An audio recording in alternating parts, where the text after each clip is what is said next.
I am Travis Mitchell, 32 years old and the owner of a multi-million-dollar tech company that I built from nothing. My father abandoned me emotionally when I was a child, choosing his new wife and her spoiled son over me at every turn. Now, after 7 years of silence, he suddenly appeared at my office demanding I hire my unemployable stepbrother as a manager. When I refused, all hell broke loose. I told them they were not my family anymore and to get out of my life for good. Now they are losing their house and begging for my help. Before I get into this wild story, let me know where you are watching from. Hit that like and subscribe button and buckle up for a family drama you will not believe. My early childhood was what most would consider normal and happy. My mom, Sarah, and dad, Robert, seemed to have a solid marriage. We lived in a modest 3-bedroom house in a nice suburb of Chicago. I remember weekends at the Park family game nights and dad teaching me how to ride a bike without training wheels. These memories feel like they belong to someone else now, fuzzy photographs of a life that disappeared too quickly. Everything changed when I turned 8. The arguments started small but grew more frequent and intense. I would hide in my room pillow over my ears, trying to block out the shouting. One night, Dad packed a suitcase and left. 3 days later, Mom sat me down and explained they were getting divorced. She tried to assure me it was not my fault, but what 8-year-old really understands that? At first, the co-parenting arrangement seemed workable. I would spend weekdays with Mom and every other weekend with Dad at his new apartment. Those first few months, Dad tried hard. He would take me to movies, baseball games, and let me stay up later than Mom would. But then he met Diane. Diane worked at the same insurance company as Dad. She had a son named Ethan who was 2 years younger than me. The first time I met them, Diane was overly sweet, touching my hair and calling me adorable in a way that felt fake. Ethan refused to share his handheld video game and complained loudly when we went to a restaurant I chose. Dad just laughed it off, saying, "That is just how kids are." But that was not how I was. Mom had always taught me to say please and thank you, to share my toys, and to think about others. The differences between Ethan and me were obvious from the start. As months passed, our weekends together changed. Instead of activities I enjoyed, we started doing things Ethan wanted. If I suggested something different, Diane would say, "But Ethan has been looking forward to this all week," and Dad would side with them.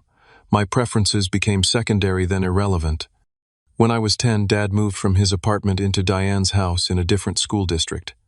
My weekend room was actually their home office with a futon. Meanwhile, Ethan had a large bedroom with the latest gaming system, a television, and shelves overflowing with toys. When I asked why Ethan had so much stuff, Dad explained that Ethan had a rough time since his real dad left, so they wanted to make sure he felt secure. Apparently, my security was not a concern. Their wedding happened when I was 12. I was forced to be the ring bearer, matching Ethan, though I felt too old for the role. During the reception, I overheard Diane telling her friend, "We are finally a complete family now." I remember the sting of those words. In her mind, I was not part of their complete family. I was the weekend visitor, the obligation. My mom remained my emotional anchor through all this. She never spoke badly about Dad, though she had every right to. Instead, she focused on building me up. "You are stronger than you know, Travis," she would tell me when I came home upset from a weekend with Dad. She worked extra shifts as a nurse to provide for us, often looking exhausted but never complaining. Around 13, I discovered my passion for computers and technology. Mom scraped together enough money to buy me a basic computer for Christmas. I taught myself coding, spending hours learning languages and building simple programs.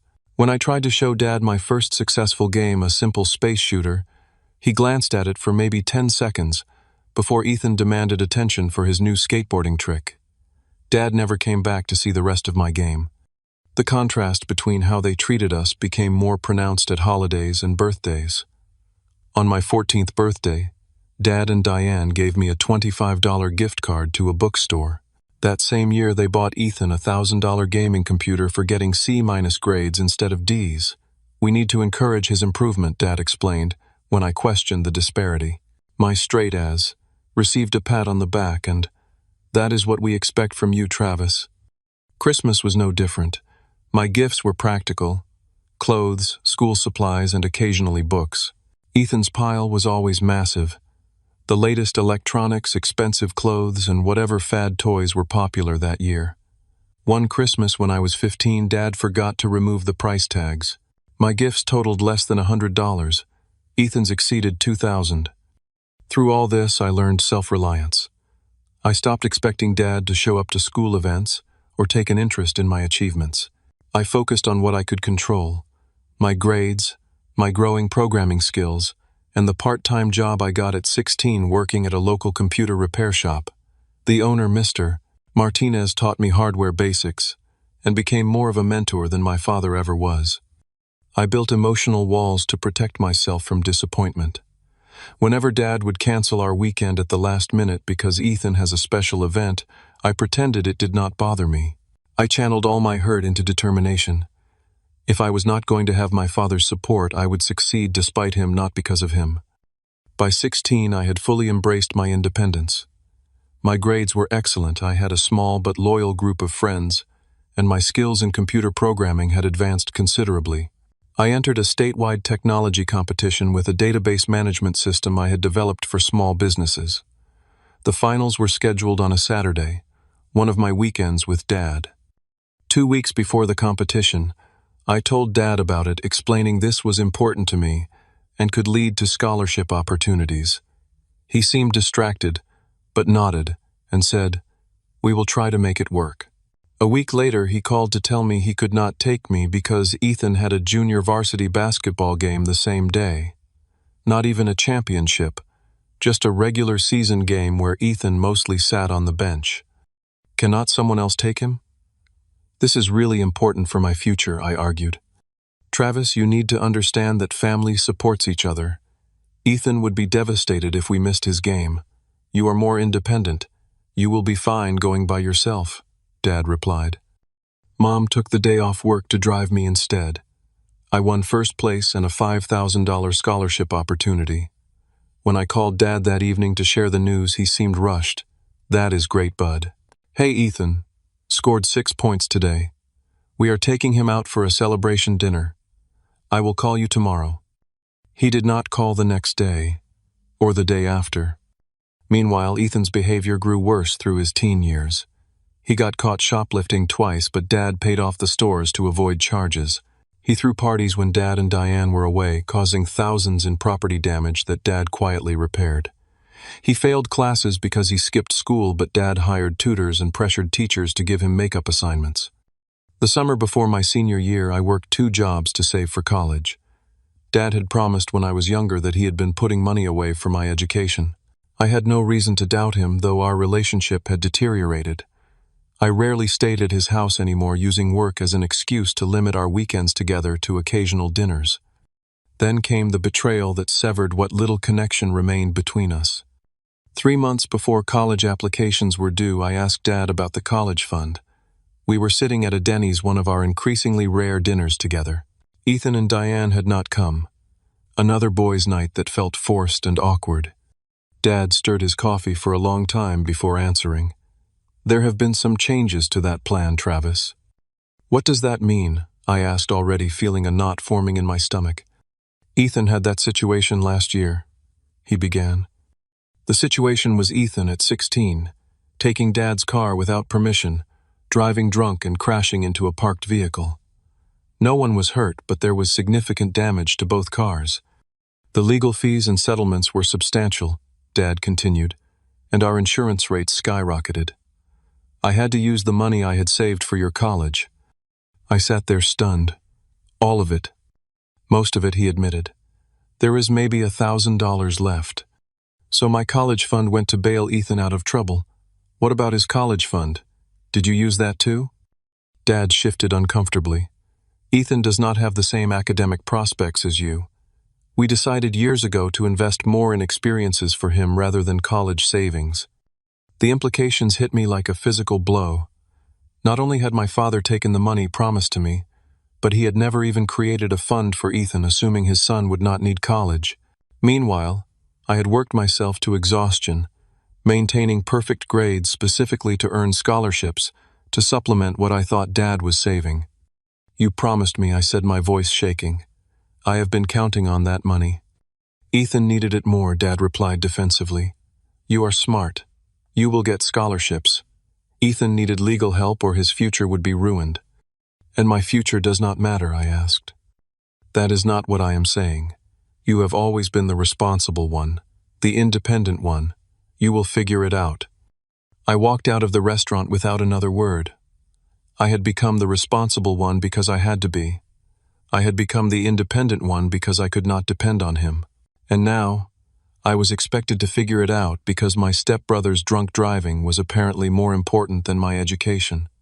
Mom was furious when I told her, but in her practical way she channeled that anger into action.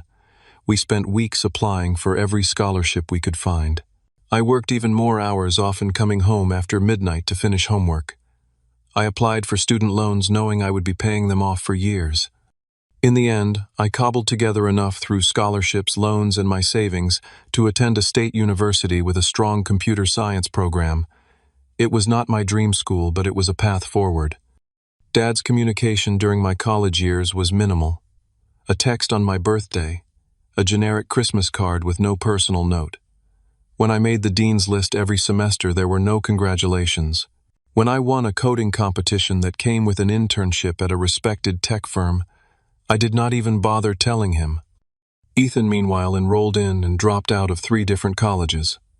Each time, Dad and Diane fully funded his tuition, apartment, and expenses. Each time, Ethan partied, skipped classes, and failed out. Yet they kept throwing good money after bad, making excuses about him finding himself and not being ready. I graduated with honors in computer science. Mom sat proudly in the audience alongside Mr. Martinez, who had become a true mentor, and my girlfriend at the time, Jessica. Dad had promised to come, claiming he had booked hotel rooms for the family. The night before graduation, he called to say Ethan had an emergency situation and they could not make it. I later saw on social media that the emergency was a concert Ethan wanted to attend. That was the last straw. I stopped reaching out entirely. If he wanted a relationship with me, he would have to make the effort. He did not. After graduation in 2015, I entered a job market still recovering from the recession. Despite my strong academic record and internship experience, full-time positions were scarce. After 3 months of searching and dwindling savings, I took a job at a small tech firm that paid barely above minimum wage. The position was basic, IT support, far below my skill level, but it was in the industry and offered flexibility. The company, Data Core Solutions, had only 15 employees and operated out of a converted warehouse space. The environment was chaotic but energetic. Most importantly, it introduced me to Brandon Reynolds, the head of development and my direct supervisor. Brandon was in his 40s, a self-taught programmer who had worked his way up without a formal degree. He noticed my potential immediately. "You are overqualified for help desk work," he told me during my second week. "Show me what else you can do." I stayed late after my support shifts to help with coding projects. Brandon gave me increasingly complex assignments, and I delivered results that exceeded expectations. 6 months in, he advocated for my promotion to junior developer with a modest salary increase. It was not financial freedom, but it was progress. During this time, I lived in a tiny studio apartment with second-hand furniture. I took the bus to work, packed lunches, and lived on a strict budget. Every spare dollar went toward paying down my student loans or building a small emergency fund. While former classmates posted photos of vacations and new cars on social media, I was focused on the long game. The pivotal moment came a year into my time at DataCore. I had been developing a side project, a customer relationship management system with integrated analytics that was specifically designed for small businesses. Most CRM software at the time was either too expensive or too complex for mom-and-pop operations. My solution was intuitive, affordable, and scalable. I showed the prototype to Brandon, who immediately recognized its potential. "This could be huge," he said after testing it. "Have you thought about developing this commercially?" For the next 6 months, Brandon and I refined the concept on evenings and weekends. When we had a viable product, Brandon made an unexpected proposal. He had $75,000 in savings, and he offered to invest it as seed money if I would quit my job and focus on the startup full-time. He would keep working at DataCore but serve as an advisor and silent partner with a 30% stake. It was terrifying and exhilarating. At 24, with student debt and minimal savings, launching a business seemed foolhardy. But Brandon's confidence in me was unwavering, and the alternative was spending years climbing a corporate ladder. I took the leap. I named the company Mitchell Systems, and the first year was brutal. I worked from my apartment, living on Brandon's investment, while building the product. There were technical challenges, marketing missteps, and moments of paralyzing self-doubt. 3 potential clients backed out at the last minute. A competitor launched a similar product at a lower price point. My laptop died in the middle of a crucial development phase, forcing me to use a significant portion of our dwindling funds on new equipment. But there were victories too. Our first paying client, a local florist, reported a 20% increase in repeat business after implementing our system. Word of mouth led to 3 more clients. A small business blog featured our software, bringing a surge of inquiries. By month 14, we were generating enough revenue to cover basic operating costs. The breakthrough came when a regional chain of 30 hardware stores adopted our system. Their business increased so dramatically that the owner became an informal evangelist for our product, referring dozens of business contacts. Suddenly, we had a waiting list of clients. I hired my first 2 employees at the 18-month mark, a developer to help scale the software, and a sales representative to manage the growing interest. We moved into a small office space. Brandon reduced his hours at DataCore to spend more time with the company. By the end of year 2, we had 15 employees and were profitable. Growth continued at a steady pace. I reinvested nearly all profits back into the business, prioritizing product development and customer service over marketing or fancy offices. Our clients stayed with us because the software worked, and because we treated them like partners rather than revenue streams. My business philosophy was shaped by my personal experiences. I built a company where merit and hard work were recognized and rewarded. We hired based on skill and potential, not credentials or connections. I implemented profit sharing so everyone benefited from our collective success. When we reached 50 employees in year 4, we still had 0 turnover, unheard of in the tech industry. The company culture became known for innovation, loyalty, and work-life balance. We offered flexible schedules, comprehensive benefits, and regular team-building activities. I wanted to create the supportive environment I had never had growing up. My employees became more than colleagues. They were a chosen family of sorts. My personal life during these years took a back seat to building the business. I dated occasionally, but nothing serious developed. Jessica and I had broken up shortly after graduation when her job took her to California. There were a few short-term relationships after that, but the demands of entrepreneurship left little time or emotional energy for romance. Instead, I built a tight circle of friends who understood the entrepreneur journey. Brandon and his wife often included me in family gatherings. Several college friends remained close, and we made time for regular get-togethers despite busy schedules. Mom and I spoke weekly, and I flew her out to visit several times a year. By 2024, 7 years after launch, Mitchell Systems had grown beyond anything I had imagined.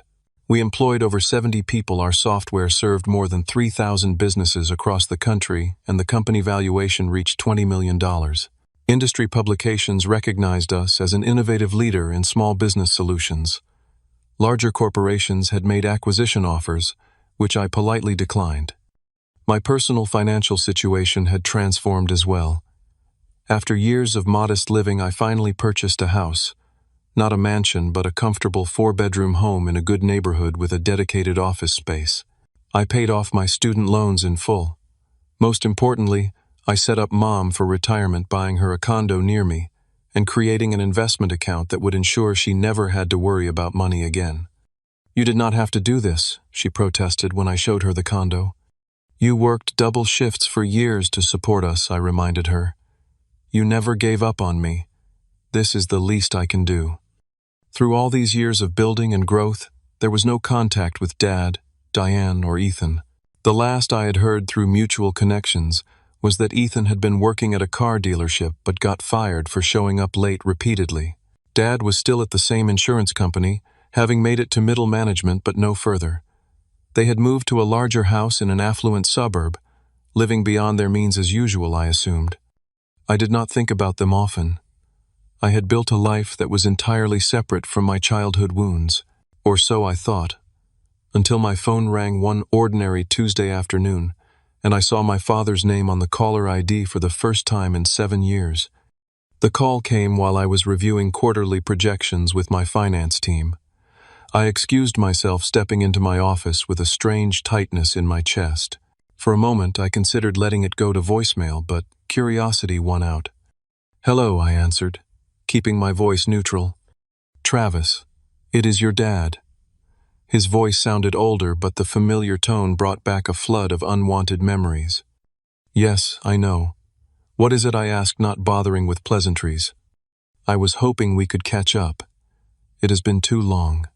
He sounded uncomfortable but friendly, as if we had drifted apart through mutual neglect rather than his repeated choices to prioritize his other family. 7 years, I stated flatly. "Yes, well," he cleared his throat. "I have been hearing about your success, the company you built. I am proud of you, son." The word son landed like a false note in a song. He had forfeited the right to paternal pride years ago. "Thanks," I replied, not knowing what else to say. "I was thinking maybe we could have dinner. The whole family. To reconnect. Diane and Ethan would love to see you too." I doubted that very much, but I found myself agreeing to meet them at a steakhouse halfway between our homes the following Friday. After hanging up, I sat at my desk, wondering what had prompted this sudden desire to reconnect after 7 years of silence.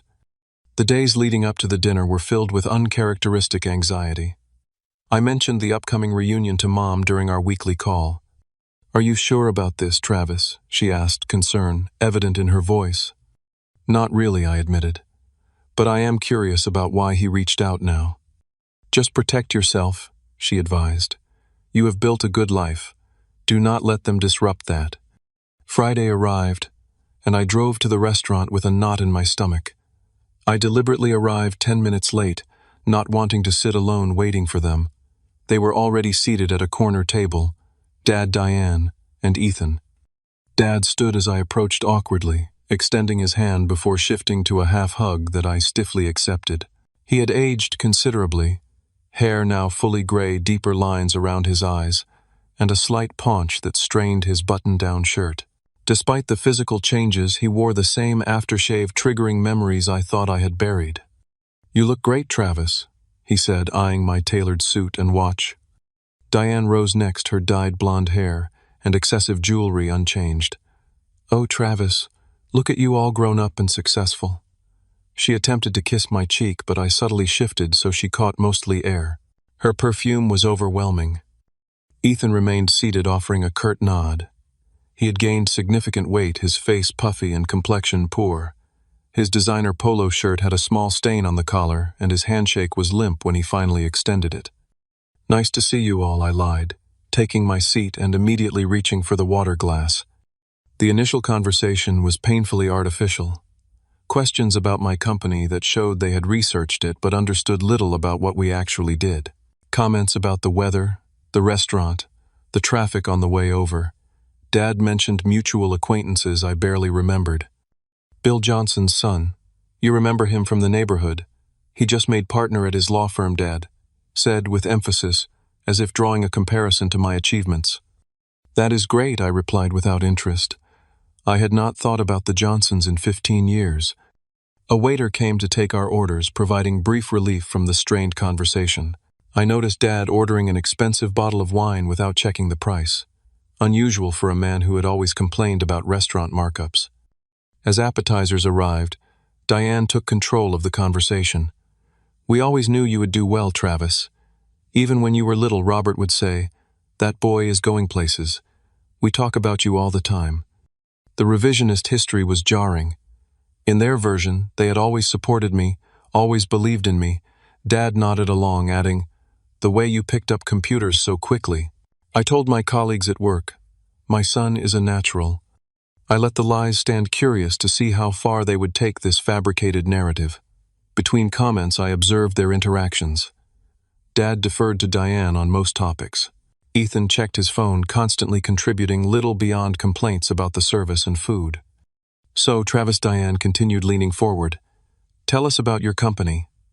Robert said, you have how many employees now? 73, I answered. And you are the big boss, she exclaimed with exaggerated enthusiasm. The CEO. Just imagine Robert R. Travis is a CEO. The possessive R. Travis made my jaw clench. I was not theirs in any meaningful way. What about you, Ethan? I asked, deliberately changing the subject. What are you up to these days? He shrugged, looking uncomfortable. Between things right now, the job market is tough. Dad quickly interjected. Ethan was in sales at Hamilton Motors until recently. Management issues, right, son? Ethan muttered something about incompetent supervisors and reached for more bread. Throughout dinner, I noticed Dad wearing a Rolex I had not seen before. Diane mentioned their recent trip to Cancun. Ethan complained about the transmission issues on his relatively new Audi. Yet there were hints of financial strain beneath the displays of prosperity. Dad's subtle wince when the bill arrived. Diane's comment about cutting back on the house cleaner. Ethan's remark about moving back home, temporarily. As dessert was served, Dad leaned forward with forced casualness. We should do this again soon. Maybe you could come over to the house next time Diane is a wonderful cook. Or you could come see my place, I suggested, watching their reactions. The eager acceptance was immediate and telling. We would love that, Diane exclaimed. Wouldn't we, Robert? We set a date for the following weekend. As we walked to the parking lot, Dad lingered behind with me while Diane and Ethan went ahead. It is really good to see you doing so well, Travis, he said, sounding almost genuine. I always knew you had it in you. Did you? I asked, unable to keep the edge from my voice. He seemed not to notice, clapping me on the shoulder. Of course. You were always the smart one. I drove home with a growing suspicion about their sudden reappearance in my life. Later that evening, curious, I looked up Ethan on social media. His profile was mostly private, but recent public posts included complaints about ungrateful employers and how family is all you can count on. A mutual connection confirmed what I had suspected. Ethan had been fired from the car dealership 3 months ago for consistently missing sales targets and arguments with management. The next morning, Diane sent me a text message full of emoji and exclamation points saying how wonderful it was to have our family back together and how she always thought of me as a second son. The transparent flattery only deepened my skepticism about their motives. My instincts were telling me there was an agenda behind this reunion. Sunday dinner at my house would reveal whether my suspicions were correct. I spent the week deliberately not preparing for their visit. My house was already well kept, and I refused to make special efforts for people who had never made any for me. I did order food from a high-end catering service, not to impress them but because I did not want to waste time cooking. They arrived promptly at 6, Dad carrying an expensive bottle of wine that I recognized as being beyond his usual price range. Their reactions upon entering my home were exactly what I had anticipated, a mixture of poorly concealed envy and exaggerated praise. This is just gorgeous, Travis Diane exclaimed, eyes darting around to assess the value of everything. You have such wonderful taste. Dad whistled appreciatively at the open-concept living area with floor-to-ceiling windows overlooking a small but well-landscaped backyard. You have done well for yourself, son. Really well. Ethan said little but wandered around touching things, picking up the smart home controller, examining my entertainment system, peering at the artwork on the walls as if checking for price tags. I gave them a brief tour, noticing how Diane lingered in my home office, where awards and company milestones were displayed. Dad asked pointed questions about the neighborhood and property values. Ethan disappeared for several minutes, and I later found him upstairs looking into my bedrooms. Just checking out the setup, he said, with an unconvincing smile when I asked what he was doing. During dinner, the conversation initially followed the same superficial pattern as our restaurant meeting. Dad asked about my journey to success, clearly fishing for details about company finances without being direct. Diane commented repeatedly on how I must be so busy and probably hardly have time for a personal life, her way of determining if I was single. Ethan remained mostly silent, occasionally making snide remarks about tech bros between large bites of food. After the main course, as we moved to the living room with coffee and dessert, Dad finally revealed the purpose behind their sudden reappearance in my life. Travis. We have been thinking. He began, setting down his coffee cup with deliberate care, about Ethan's career situation. I said nothing, waiting for him to continue. As you know, he has had some challenges finding the right fit professionally, Dad continued, choosing his words carefully.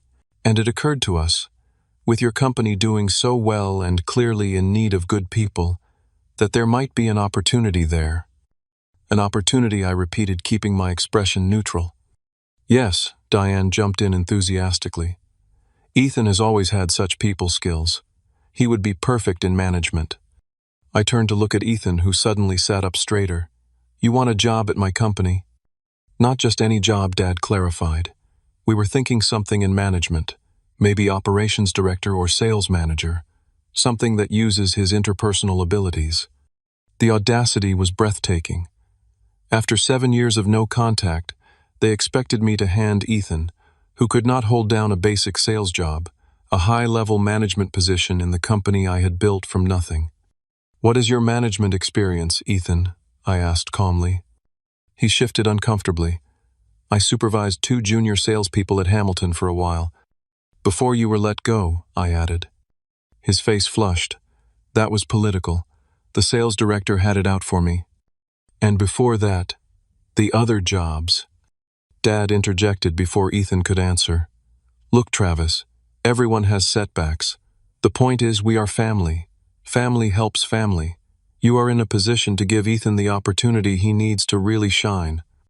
I do not hire family, I stated. It is company policy. Policies can be changed when you are the boss, Diane said with a tight smile. I would need to see a resume. I continued, ignoring her comment. References from previous employers. The same application process everyone goes through. Dad waved his hand dismissively. Come on, Travis. This is Ethan we are talking about. Your brother. Stepbrother, I corrected, who I have not seen or heard from in 7 years. That is water under the bridge, Diane insisted. We are here now reconnecting. This is what family does. Supports each other. I took a deep breath. If Ethan wants to apply for an entry-level position and work his way up based on performance, I would consider his application like anyone else's. The temperature in the room seemed to drop 10 degrees. Entry-level, Ethan finally spoke, voice tight with indignation. I am not some college kid looking for his first job. No, I agreed. College kids generally finish college. His face turned a deeper red. You think you are so much better than everyone else now that you have money. This is not about money, I explained, maintaining my composure. My company succeeds because we hire qualified people and promote based on merit. I would be doing a disservice to my employees if I put someone with no relevant experience into management. Dad leaned forward, his friendly facade falling away. After everything we did for you growing up, this is how you repay us. You would not even be where you are, if not for the values we instilled in you. The absurdity of his statement nearly made me laugh. What exactly did you do for me, Dad? What values did you instill? Was it when you missed my tech competition for Ethan's basketball game? When you took my college fund to bail him out after he drove drunk? Or maybe when you skipped my college graduation for a concert? That is ancient history, Dad dismissed with a wave. Parents make mistakes. We did our best with both of you boys. Your best was pretty one-sided, I observed. Diane's artificial sweetness vanished entirely. We raised you for 10 years in our home, Travis. We clothed you, fed you, provided a roof over your head. You owe us. I was your husband's legal and financial responsibility. As his child, I corrected her. That is not the same as raising me, and it certainly does not mean I owe Ethan a job he is not qualified for. So, that is it, Dad demanded, standing up. We reach out to reconnect, and you cannot even help your brother with something as simple as a job. If he wants to apply properly and start at the appropriate level, I already said I would consider it. Ethan stood now, 2 fists clenched. I am not working some minimum wage tech support job just because you have some chip on your shoulder about the past. Then I cannot help you, I said simply. You ungrateful little, Dad began but caught himself. I could make things difficult for you, Travis. The family still respects me. Your grandparents, your cousins, if they knew how you were treating us. Are you threatening to turn the extended family against me? I asked incredulously. People I have not seen in a decade, because you stopped including me in family gatherings. Robert Diane put her hand on his arm, suddenly aware things were spiraling. Let us all calm down. Travis, honey, we are just asking you to consider helping family in a time of need. Ethan has Bill's student loans from those colleges. The colleges he dropped out of, I added. He tried, she snapped.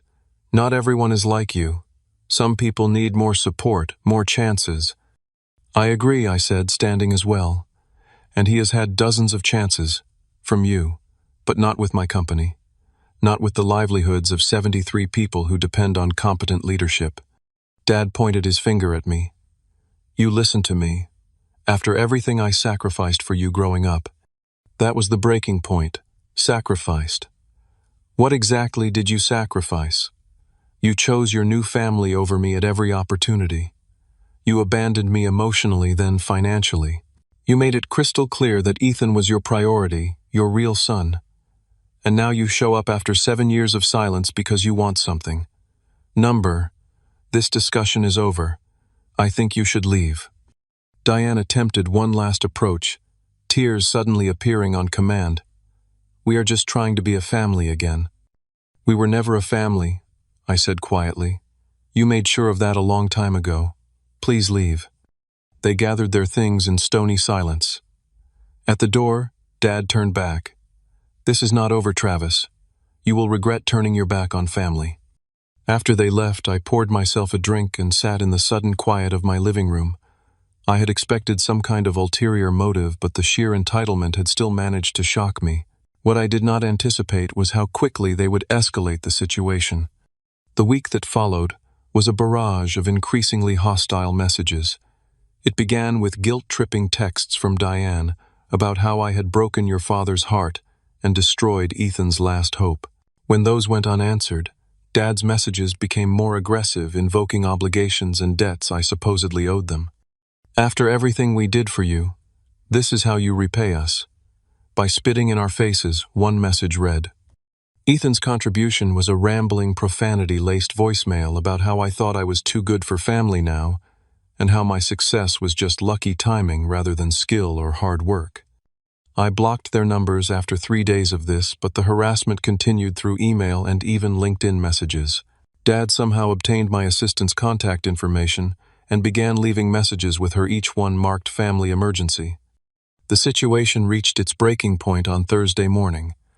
I was in a meeting with our development team when my assistant interrupted, looking uncomfortable. I am sorry to disturb you, but your father is in the lobby. He is demanding to see you and refuses to leave. Security is asking how you want to handle it. I excused myself and headed to the front of the building. Through the glass doors, I could see Dad pacing, aggressively gesturing as he argued with the receptionist and security guard. His face was flushed with anger, his tie askew. As soon as he saw me, he pointed accusingly. There he is, the big, important CEO who is too good for his family. Several employees stopped to stare. I maintained my composure, addressing the security guard. Please escort Mr. Mitchell to the small conference room. I will speak with him there. You damn right you will, Dad muttered, as he followed the guard. Once we were alone in the conference room with the door closed, I spoke first. This is completely inappropriate. You cannot come to my workplace and cause a scene. I would not have to. If you would answer your damn phone, he shot back. You blocked all of us, your own family. What do you want, Dad, really? Because this has gone beyond ridiculous. He took a deep breath, straightening his tie in a poor attempt to regain dignity. I want you to reconsider giving Ethan a position.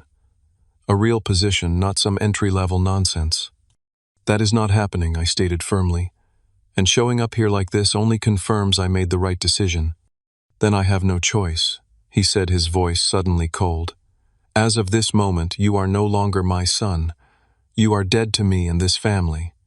I will make sure everyone knows how you turned your back on us when we needed you.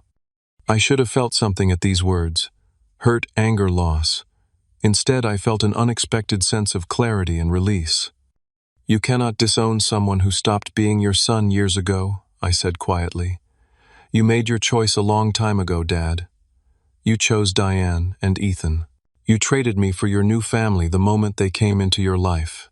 Every time you missed my events for Ethan's, every time you dismissed my achievements while celebrating his mediocrity, every time you provided for him while leaving me to fend for myself." His face registered shock at my calmness. "You cannot take away what you never gave," I continued. "You were my father in name only.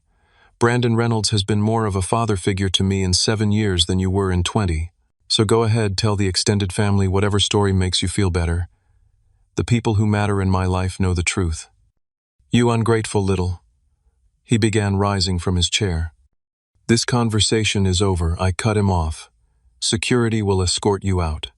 If you return to these premises or contact my employees again, I will file for a restraining order." I pressed the intercom button and asked security to come in.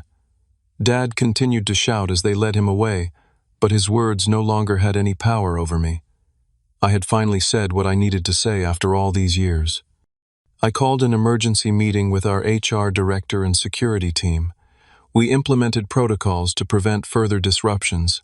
Alert notifications at reception blocked email domains, updated contact instructions. I briefly explained to my executive team that I was dealing with a personal matter involving estranged family members making inappropriate demands.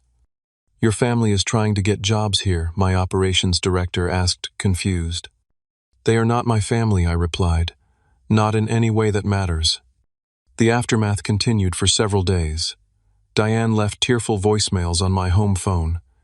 Ethan posted vague, threatening messages on social media that mutual connections forwarded to me. Dad apparently did call several extended family members as I received a confused email from an aunt I had not spoken to in years, asking why I was rejecting reconciliation. I did not respond to any of it. The severing was complete and I felt lighter for it. 3 weeks later, I received an unexpected call from a former neighbor in my dad's community. Mrs. Wilkins had always been kind to me as a child and had apparently kept loose tabs on my success. "I thought you should know," she said hesitantly. "Your father lost his job last month. The insurance company had major layoffs. I see the for sale sign in front of their house now." I thanked her for the information without commenting further. Later that day, an email appeared in my work account from an address I did not recognize. It was from Diane, having created a new email to bypass my blocks. "Travis, I know we have had our differences, but I am reaching out in desperation," it began. "Your father lost his position due to corporate downsizing. We have been struggling financially for some time, trying to help Ethan with his debts. Now we are 3 months behind on the mortgage, and the bank is foreclosing. We have nowhere to go. I would not ask if we had any other option, but we need help. Alone, perhaps, just until Robert finds another position. Please, Travis. Whatever issues you have with us, we are still family." The email concluded with details about their mortgage amount and a sob story about how Ethan's mental health was suffering due to their circumstances. I sat with this information for several days, working through my feelings with my therapist.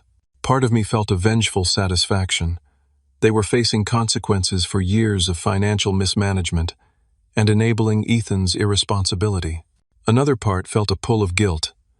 Cultural programming about family obligations runs deep. After careful consideration, I drafted a response. "Diane, I am sorry to hear about your financial difficulties. However, I will not be providing financial assistance. The relationship between us was severed by your own actions and choices over many years, culminating in your recent attempt to exploit my success for Ethan's benefit. I do not wish you ill, but I cannot and will not take responsibility for your financial decisions. There are social services and financial counseling resources available in your community that may be of assistance. I ask again that you respect my boundaries and cease all contact. Travis." Her reply was immediate and vitriolic, all pretense of politeness gone. She called me heartless, cruel, and ungrateful. She detailed all they had supposedly done for me and how I was abandoning them in their hour of need.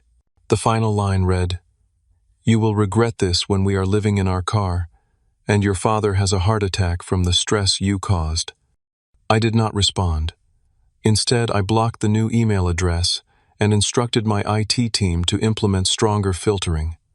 The guilt I might have felt was washed away by her manipulative tactics. I had made the right decision.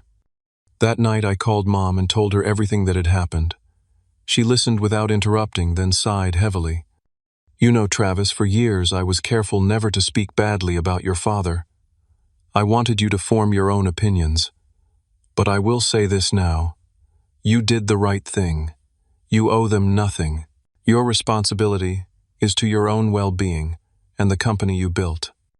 Her validation meant everything. "Thanks, Mom, for everything. Just remember," she added softly, "their problems are not your fault, and they are not your responsibility to fix. You broke the cycle. Be proud of that." The confrontation with my father and his family left me with unexpected emotional aftermath. Though I had maintained composure throughout the ordeal, the weeks following brought waves of anger, grief, and confusion that surprised me. I had thought those wounds long healed, but the recent events had ripped off scabs I did not know remained. At Brandon's suggestion, I started seeing Dr. Marissa Chen, a therapist specializing in family trauma. Initially skeptical, I found our sessions increasingly valuable. She helped me understand that my childhood experiences had shaped my adult behaviors in ways I had not recognized. My intense self-reliance, my discomfort with vulnerability, my tendency to overwork. "You built an impressive life despite the abandonment you experienced," Dr. Chen observed during one session, "but part of you is still that boy trying to prove his worth through achievement." "Is that so bad?" I asked. "It led to success." "Success, yes, but has it led to fulfillment, to connection?" Her question lingered with me for days. I had built a thriving company, financial security, and a comfortable life. But close relationships, those remained challenging. I had friends, certainly, but I kept most people at a careful distance.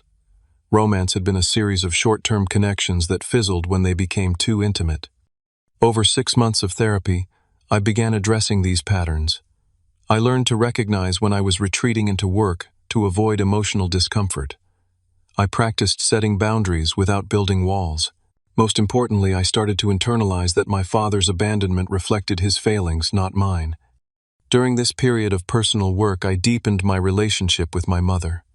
Beyond our weekly calls, I began sharing more of my inner world with her.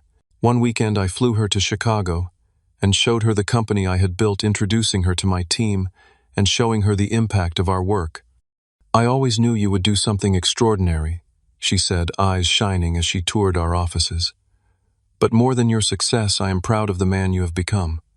How you treat others, the integrity you show, that matters more than any business achievement." I also reconnected with my mother's side of the family.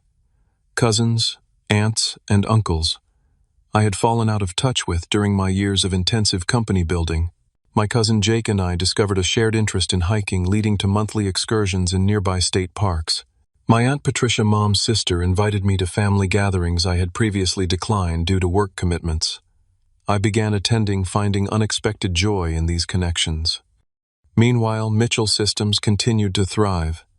Inspired by my own journey, I implemented a new company initiative, a mentorship program for young people from disadvantaged backgrounds.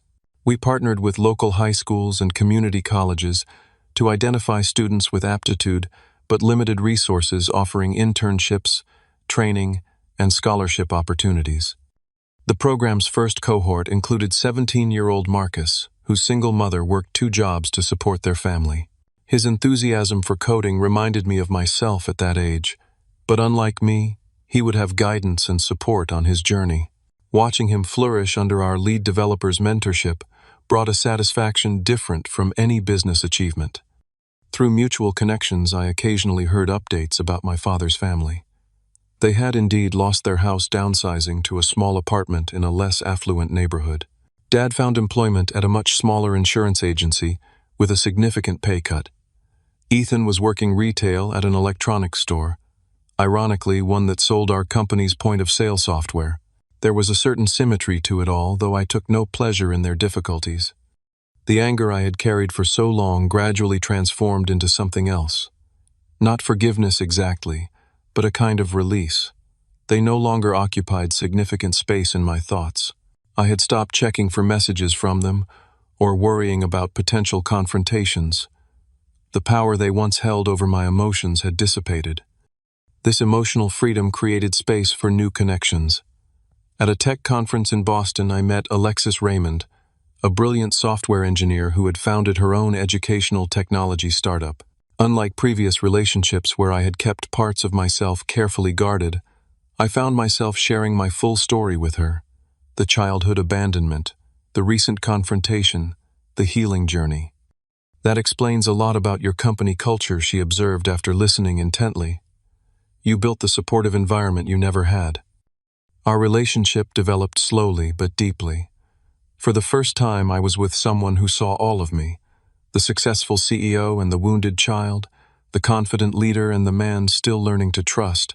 Alexis had her own complicated family history, creating a mutual understanding that felt both rare and precious. As our connection grew, so did my understanding of what true family meant. It was not defined by DNA or legal ties, but by choice, respect, and consistent presence.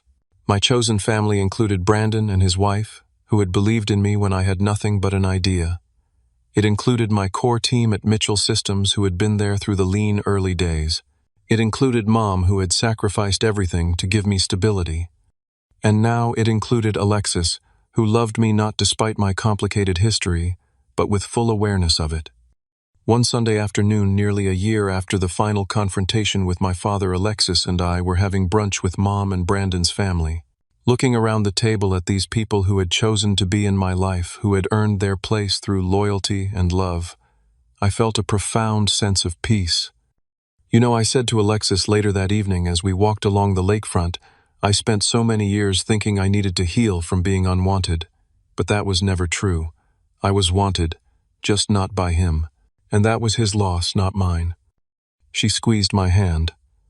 "Their rejection was the price of your freedom, to become who you are, rather than who they wanted you to be."